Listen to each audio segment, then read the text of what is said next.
Just don't tell your mother. Promise me, sweetheart. My grandmother's fingers trembled as she reached for mine. Her voice was low but sharp enough to slice the room in half. It was 2 days before my wedding. I was in her sunlit kitchen, sipping tea, thinking we were just reminiscing. But her eyes, they weren't warm. They were warning me. Don't tell her about the inheritance. The apartment in Moscow, the country house, the 15 million. None of it. She must never know. Hi everyone, my name is Lena Whitlow. I was raised by my grandmother more than my mother. Mom was busy living her best life, usually somewhere far from me, chasing her own spotlight. But this changed everything. I nodded. Okay, I won't say anything. And I meant it. Grandma had never asked me for much in life. She taught me how to braid my hair, how to tell good people from poison, and how to stay quiet when staying alive depended on it.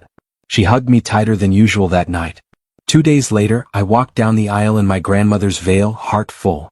3 days later, I found her body on the floor of her study, and someone had already taken the will. The coroner called it a stroke. But when I saw the look in my grandmother's eyes, still half open, half horrified, I knew something was wrong. My mother arrived 10 minutes after the ambulance. No tears. No panic. Just a scarf thrown around her neck and a little smirk when she glanced down at the study floor. Poor thing, she muttered. Old hearts just give out, don't they? But the safe was open. And the will, the one Grandma had showed me just a week before, was gone. I didn't say a word. I stood in silence as they covered her body. As the tea cooled on the counter. As my mother picked up the cat figurine on the desk and dropped it in her purse like it was a souvenir. Later that evening, my husband Ethan tried to comfort me. She was old, babe. Maybe it was just her time. No, it wasn't. Because before she died, Grandma had scribbled something on a post-it and stuffed it behind the radiator. I found it that night while everyone else was sipping wine and pretending to mourn. It said, if she takes the house, dig under the rose bush. That's where I hid the truth. And I already saw Mom outside, gardening gloves on, smiling. I didn't sleep that night. While my mother roamed the house with fake tears and sudden bursts of forced sobbing, I sat at the kitchen table staring at the rose bush through the fogged-up window. It was January. The ground was cold, hardened by frost. But by noon the next day she was out there, scarf tied like a heroine from an old film, holding a thermos of coffee and a small spade. She wasn't even trying to hide it. I walked out quietly. Need help? I asked. She jumped, then smiled. Just pruning. Grandma always loved these roses. I nodded, staring at the spot she was digging. Exactly where the post-it said. By dusk, she came back inside, mud on her boots and something clutched in her jacket. I knew I wouldn't see it again. That night, I picked the lock to her study. She'd tucked the envelope inside a hollowed-out book, exactly like the movies. Inside were 2 documents, one with a signature that looked like Grandma's and one with mine. But I never signed anything. She'd forged my consent to transfer the country house to her name. There was only one thing she didn't know. Grandma taught me her signature. And she taught me how to prove when it wasn't hers. The next morning, I took the documents to a lawyer I trusted, Mr. Klein. He'd worked with my grandmother once, years ago. His hands trembled as he examined the forged signature. This isn't hers, he whispered. She always signed her name with a curve here, never a sharp stroke. I nodded. I know. She taught me. He looked at me carefully. Do you want to go public with this? Or something quieter? Quieter, I said. For now. I didn't want police. I wanted truth. And I wanted her to feel it unravel slowly. When I returned home, my mother was in the living room laughing on the phone, probably with one of her equally venomous friends. I watched her twirl her wine glass like she owned the world. Later that night I called a locksmith. The country house still had my name on the municipal registry. If she wanted it, she'd have to fight me in court. But by then she wouldn't be able to, because I found something else in that envelope. A second forged signature. This one? It belonged to my grandmother's lawyer, the one she'd fired after claiming he'd been bought off. Except I just learned he never stopped working for her. He was still on her will. And the real copy? Hadn't been read yet. I waited until Sunday afternoon. That's when my mother liked to host her garden lunches, inviting friends who'd helped her rise through social circles. I wasn't invited, of course, but I came anyway, dressed in black. Come, smiling. She blinked when she saw me walk through the gate. Her grip on the wine glass faltered for a moment, but she recovered with a false laugh. Look who's returned, she said, her voice dripping with condescension. The prodigal daughter. I stepped closer, placed a single envelope on the table. No games, I said. You'll want to read that. Her smile twitched. Around the table, her friends exchanged curious looks. She opened the envelope, slowly trying to maintain control, and froze. Inside was a photo of her and the notary who supposedly signed the fake will. It was time-stamped. 3 days after the date on the forged document. Another photo, her leaving his office with a check in hand. I have more, I said softly. Much more.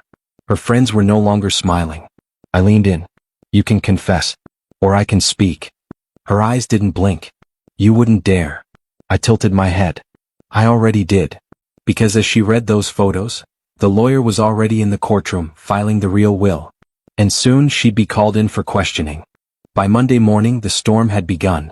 The judge ordered a review of the will. The notary's office was raided for records.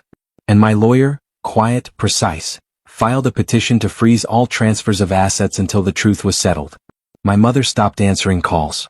At first she tried to act like it was all a misunderstanding. A clerical error, she told her friends. But her voice cracked when she spoke. Because she knew what else I had, voice recordings. One from the hospital room, the day before my grandmother died. She thought no one heard her say, "Don't worry. She won't get a cent." But I had heard. And I'd been recording since that day. Meanwhile, the court summoned my uncle, the only person who'd stood beside me after the funeral. He submitted the original copy of my grandmother's handwritten letter, the one she had left in his safe just in case. It was dated and notarized weeks before the version my mother submitted. Everything goes to my granddaughter, it said. The courtroom was silent. My mother's lawyer whispered something in her ear, and for the first time, I saw panic bloom in her eyes. And then she stood up and walked straight toward me. She stood in front of me, this woman who had raised me, lied to me, stolen from me, and said in a voice trembling with false sweetness, "You don't have to go through with this. We're family." My lawyer didn't move. Neither did I. Family? I said softly. You buried my name. Sold my face for money. You thought I'd disappear quietly. Her mask cracked. The judge called the courtroom back to order. But before my mother could return to her seat, the bailiff handed over the forensic report. It confirmed what we suspected. Her version of the will was fabricated. The ink wasn't even dry. It had been printed 3 days after my grandmother's death. And then the final blow came. A quiet voice from the back of the room. My name is Elena Petrov. I was the notary.